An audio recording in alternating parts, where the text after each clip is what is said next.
रानो चिड़िया का गाजरों का खेत था। कितनी मीठी और नरम नरम है ये गाजर। गुड़िया बहन खा कर देखो जरा। मम्मा कितना गंदा है कुकू भाई, देखें ये धोए बिना ही गाजर खा रहा है। मैंने अपने पंख से साफ कर ली थी, ज्यादा शौकीन ना बनो। कुकू बेटा, हमें सब्जियों को धोकर इस्तेमाल करना चाहिए, ऐसे इन्हें खाने से आपका पेट खराब हो जाएगा। मैं अभी गाजर धोकर लाता हूँ। कुकू नदी पर गाजर धोने के लिए चला जाता है। गुड़िया बेटी, कुछ गाजरें तोड़कर इस टोकरी में डाल लो, फिर घर चलते हैं, ऐसे भी अब शाम होने वाली है।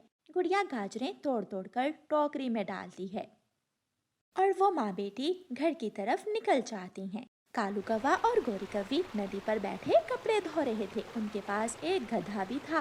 गोरी कव्वी घर घर जाकर धोने वाले कपड़े इकट्ठे करती। चील दी, कोई कपड़े धुलवाने के लिए है तो दे दे। चील अपने घर से निकलती है और एक गठरी गंदे कपड़ों की लाकर गोरी कव्वी को दे देती है। गोरी कव्वी जो कपड़े इकट्ठे करती वो कालू अपने गधे पर लाद लेता है। गोरी गोरी, जल्दी से दोपहर का खाना दे दो। न जाने क्या करती रहती हो, कोई भी काम टाइम पर ना करना तुम। ला रही हूँ, जरा सब्र भी कर लिया करो, हर वक्त फारिग नहीं होती मैं, 100 काम होते हैं। हाँ हाँ, पता है मुझे। इतना कहकर कालू कौवा अपने गधे पर बैठकर वहाँ से चला जाता है। चल मेरे गधे टिक टिक टिक, चल मेरे गधे टिक टिक टिक। लो भाई, आ गई हमारी मंजिल। कालू कौवा नदी पर जाकर गधे की रस्सी खोल देता है और खुद कपड़े धोने लग जाता है। कालू कौवे का गधा सीधा रानो चिड़िया के खेत में जाता है। ताजा नरम नरम गाजरें। गधा जाकर गाजरें खाने लगता है। छी छी, चलो चलो भाग जाओ हमारे खेत से। कुकू कभी इधर उड़ता तो कभी उधर, मगर गधा उसकी एक नहीं सुनता। मैं अभी जाकर अपनी मम्मा को बताता हूँ, चोर गधा। कुकू जल्दी से अपने घर जाता है। मम्मा मम्मा, वो चोर, वो गधा चोर हमारे खेत से गाजरें खा रहा है, जल्दी चले। कुकू की मम्मा छड़ी लेकर जल्दी से अपने खेत की तरफ जाती है। रानो चिड़िया छड़ी से गधे को मारने लगती है। दुष्ट कौवे के दुष्ट गधे, भाग जाओ यहाँ से, वरना तुम्हारी हड्डियाँ तोड़ दूंगी मैं। वो गधा रोता हुआ वहाँ से भाग जाता है। मालिक मालिक, मुझे मारा, मुझे रानो चिड़िया और उसके बच्चों ने मिलकर मारा। इतनी हिम्मत उस कमजोर चिड़िया की, मैं अभी देखता हूँ उसे। कालू कौवा गधे पर बैठता है और चिड़िया के खेत की तरफ जाता है। हाँ भी चिड़िया, क्यों मारा तुमने मेरे गधे को? तुम्हारा गधा मेरे खेत से गाजरें खा रहा था, मैंने तो बस इसे मना किया और एक दो छड़ी ही मारी ताकि मैं अपनी गाजरें बचा सकूं। फिर क्या हुआ अगर इसने कुछ गाजरें खा ली तो? तुमने मारा क्यों मेरे गधे को? मैं तोड़ता हूँ अब गाजरें, देखता हूँ कौन रोकता है मुझे। कालू कौवा ढेर सारी गाजरें तोड़ता है और गधे पर लाद कर अपने घर ले जाता है। मम्मा, हमने कितनी मेहनत से उगाई थी वो गाजरें, हम छोड़ेंगे नहीं उस गंदे कौवे और उसके गधे को। मम्मा मम्मा, मेरे पास एक आइडिया है। मम्मा, वैसे कभी कभी कुकू भाई का दिमाग भी चल ही जाता है। वो सब हंसने लगते हैं। अगले दिन गुड़िया और कुकू किसान के खेत में जाते हैं और वहाँ से एक गन्ना तोड़ कर लाते हैं। गधे गधे, ये देखो मैं तुम्हारे लिए क्या लाई हूँ। क्या तुम दोनों मुझे मारने आए हो? मैं अभी अपने मालिक को बुलाता हूँ। गुड़िया बहन, शायद ऐसी हरकतों की वजह से ही इसे गधा कहते हैं। वो दोनों हंसने लगते हैं। ये तो गन्ना है, खा कर देखो ये कितना स्वादिष्ट है। गधा वो गन्ना खाने लगता है। ये तो सच में बड़ा स्वादिष्ट है, मैंने पहले कभी इतनी स्वादिष्ट चीज नहीं खाई। ये मुझे कहाँ से मिलेगा? ये तो हम किसान के खेत से लाए थे। किसान इंसान बहुत अच्छे होते हैं, वो हमें कुछ भी नहीं कहते। अच्छा, फिर मैं भी चाहता हूँ। गधा इंसानों के खेत की तरफ जाता है। गुड़िया और कुकू हंसने लगते हैं। अब आएगा मजा जब ये रोता हुआ आएगा, मालिक मालिक, मुझे मारा, मुझे इंसान ने मारा। फिर क्या करेगा कालू कौवा? मेरे खेत में गधा, ये गधा कहाँ से आ गया? किसान एक बड़ा सा डंडा लेकर आता है और गधे की खूब धुलाई करता है। गधा रोने लगता है। गधे की आवाज सुनकर कालू कौवा भी उधर आ जाता है। किसने मारा मेरे गधे को? किसमें इतनी हिम्मत कि मेरे गधे को मारे? अच्छा, तो तू है इसका मालिक? वो इंसान कौवे को भी मारने लगता है। तुमने आवारा छोड़ रखा है इसका? रानो चिड़िया बहुत उदास रहती थी क्योंकि उसका पति पिछली बारिश में मर गया था और उसके यहाँ कोई संतान भी ना थी। वो अकेली थी और उस चिड़िया के लिए अकेले जीना बहुत मुश्किल था। मम्मा चिड़िया अपने घर में बैठी हुई थी कि उसे दूर जंगल से शोर सुनाई देता है। कोई मदद करे, कोई बचा ले, इसको कोई बचा ले। शायद कुछ है जंगल में, ये कैसा शोर है? मम्मा चिड़िया भी अपने घर से निकलती है। मम्मा चिड़िया दूर से देखती है जिस पेड़ पर तोते का घोंसला था उस पेड़ पर काफी सारे पक्षी जमा हैं। चिड़िया भी वहाँ चली जाती है। ये क्या हुआ? इस छोटे तोते के मम्मा पापा को किसने मार दिया है? शिकारी चील आई थी और बेचारे दोनों तोते और तोती को मार गई। छोटे तोते के पंख से भी खून बह रहा है। कोई मेरी मदद करे, मेरे पंख में बहुत दर्द है। मम्मा, मम्मा, पापा उठे, मुझे बुलबुल डॉक्टर के पास ले जाए। हम इस छोटे बच्चे के मम्मा पापा को तो नहीं बचा सके, लेकिन इस छोटे बच्चे को तो बचा सकते हैं। कल से गोरी अपने मायके गई हुई है, मैं तो उसे लेने जा रहा हूँ। ऐसे कहते हुए कालू कौवा वहाँ से चला जाता है। कीकी मेरी राह देख रहा होगा, बहुत देर हो गई। कबूतर भी चला जाता है। मैना भी अपनी राह लेती है। एक एक करके सारे पक्षी चले जाते हैं। चुप कर जाओ बेटा, मैं करूँगी मदद आपकी, मैं आपको लेकर जाऊंगी डॉक्टर के पास। रानो चिड़िया उस छोटे तोते के बच्चे को उठाती है और बुलबुल डॉक्टर के पास ले जाती है। बुलबुल छोटे तोते को चेक करती है। खून ज्यादा बह गया है, आप इसे यहाँ छोड़ जाएं, मैं दवा दे देती हूँ। बहन बुलबुल, आप इलाज शुरू करें, मैं यहाँ ही हूँ, आपके पास ही। बुलबुल छोटे तोते का इलाज शुरू करती है। गोरी गोरी, बहुत बुरा हुआ, तोते और तोती को आज चील ने मार दिया। और उनका एक छोटा सा बेटा भी था, उसका क्या बना? वो बच गया है, कोई भी उसे साथ लेकर जाने को तैयार नहीं था। मैं तो बहाना बनाकर वहाँ से निकल आया। हाँ, बेचारा छोटा तोते का बच्चा कालू, वो अब कहाँ बचेगा? आज नहीं तो कल वो भी मर जाएगा। चिड़िया, छोटा मिठू अब ठीक है, लेकिन एक समस्या है। क्या बात है बुलबुल डॉक्टर? आप खुलकर मुझे बताएं। एक पंख घायल हो गया है, अगर तुम मुझे एक ताज़ा पंख कहीं से ला दो तो मैं वो पंख इस तोते के बच्चे को लगा देती हूँ। ताज़ा पंख? कौन देगा मुझे ताज़ा पंख? अगर ऐसा ना हुआ तो ये छोटा बच्चा कभी उड़ नहीं सकेगा।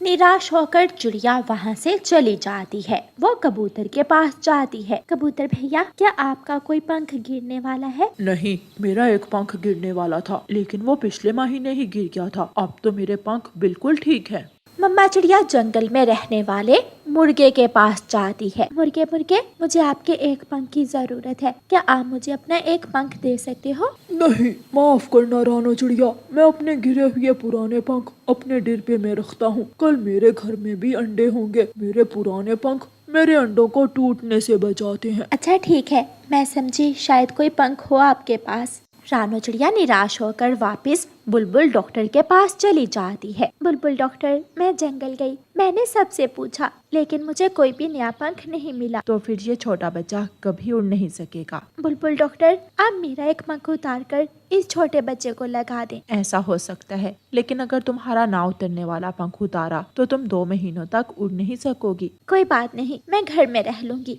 मेरे पास घर में कुछ दाना है। फिर बुलबुल डॉक्टर ऑपरेशन शुरू करती है और रानो चिड़िया का एक पंख उतार कर छोटे तोते को लगा देती है। दोनों रानो चिड़िया और छोटा मिठू ऑटो में बैठकर अपने घर आ जाते हैं। आपने मेरे लिए ये सब किया। बेटा, आज से आप मुझे अपनी मम्मा कहेंगे। एक माँ अपने बच्चे के लिए सब कर सकती है, लेकिन हमारे पड़ोसी कौवे और किसी भी दूसरे पक्षी ने हमारी मदद नहीं की। मेरे मम्मा पापा मदद करते मर गए।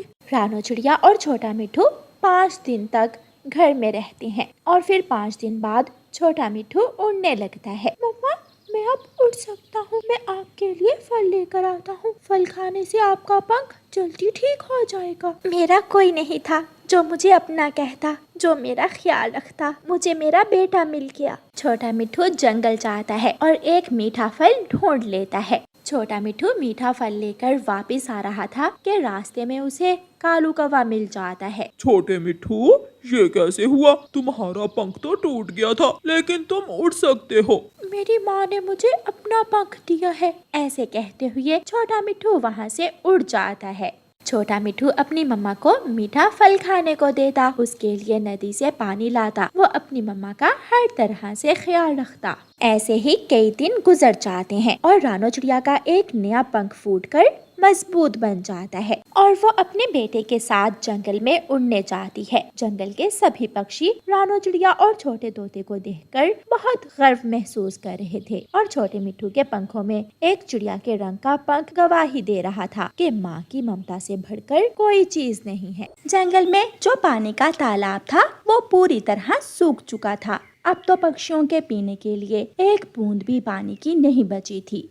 बच्चों, आप यहाँ छाँव में बैठो और मैं पानी की खोज करके आती हूँ। मम्मा, मेरा प्यास से बुरा हाल है।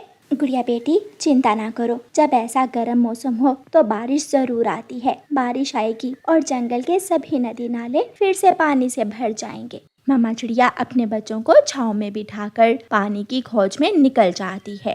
पेड़ पर बैठा तोता रो रहा था। तोते भैया, क्या हुआ है? आप रो क्यों रहे हो? मेरा छोटा मिट्ठू कल से प्यासा है, मैं उसे आज भी पानी ना लाकर दे सका। मैं जा रही हूँ पानी की खोज में, अगर मुझे कहीं से पानी मिला तो मैं आपको भी बताऊंगी। चिड़िया चली जाती है। वो दूसरे तालाब पर जाती है, लेकिन वो तालाब भी सूख चुका था। वो फिर से उड़ती है और थोड़ी दूर उसे एक नारियल का पेड़ दिखता है जिस पर 2 नारियल लगे हुए थे।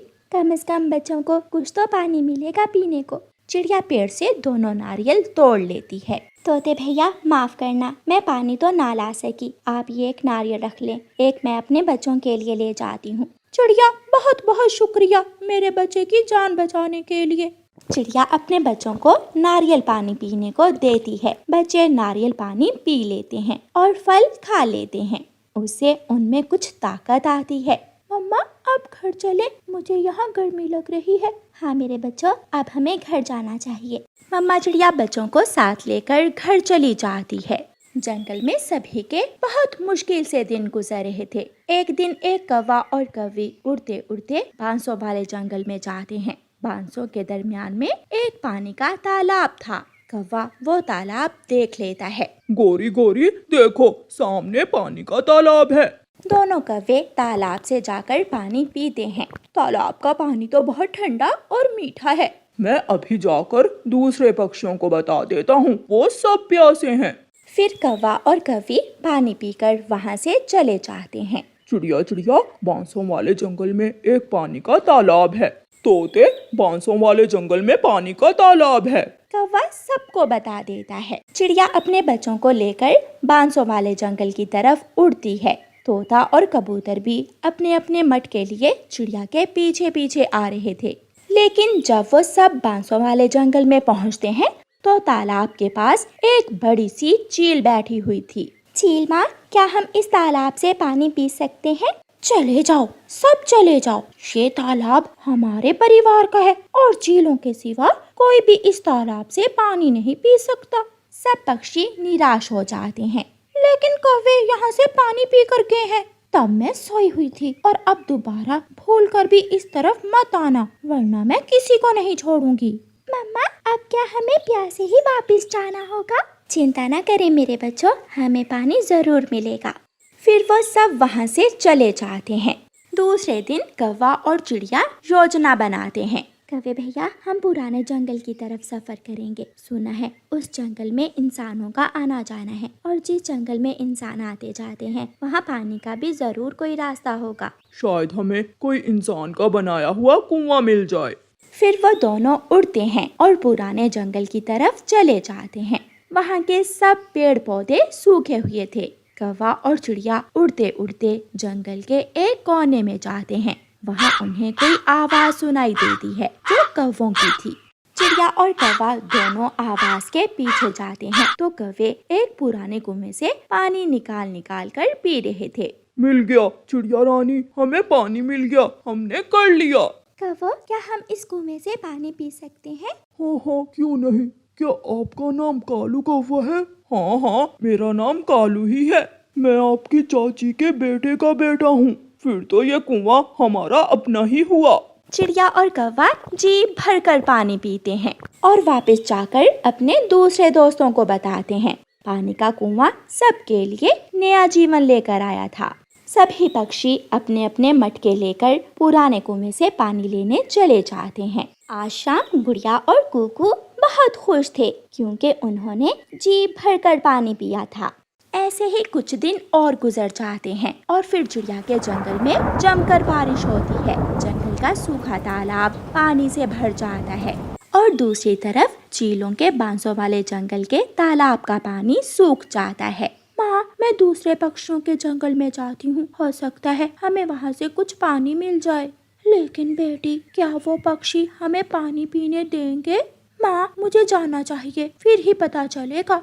फिर चील उड़ती है और सीधी चिड़िया वाले जंगल में आ जाती है। वहाँ का तालाब पानी से पूरी तरह भरा हुआ था। कौवे कौवे, क्या मैं इस तालाब से पानी पी सकती हूँ? चील, याद करो वो दिन जब मेरे दोस्त तुम्हारे बांसों वाले जंगल में गए थे और तुमने उन सबको पानी नहीं पीने दिया था। इसलिए तुम जाओ, वरना हम सब मिलकर तुम्हारा मुकाबला करेंगे। चील बेबस थी क्योंकि उस जंगल में चील का जोर नहीं चलना था। वो प्यासी ही वापस उड़ती है, लेकिन थोड़ी दूर उसे रानो चिड़िया रोक लेती है। चील दी, आप ताकतवर तो हो, लेकिन हो तो पक्षी, इसलिए दूसरे पक्षियों के साथ मिलजुल कर रहना सीखो। अकेला कोई नहीं रह सकता। और फिर रानो चिड़िया चील को पानी का एक मटका भरकर देती है। चिड़िया रानी, शुक्रिया। सच ही कहते हैं कि हमें जीवन में हमेशा किसी दूसरे की मदद की जरूरत पड़ ही जाती है। ये पानी मेरे परिवार की जिंदगी बचाएगा। और फिर चील वहाँ से चली जाती है। प्यारे दोस्तों, इस कहानी को लाइक, अपने दोस्तों के साथ शेयर और चैनल को सब्सक्राइब करना बिल्कुल मत भूलना। आपका धन्यवाद।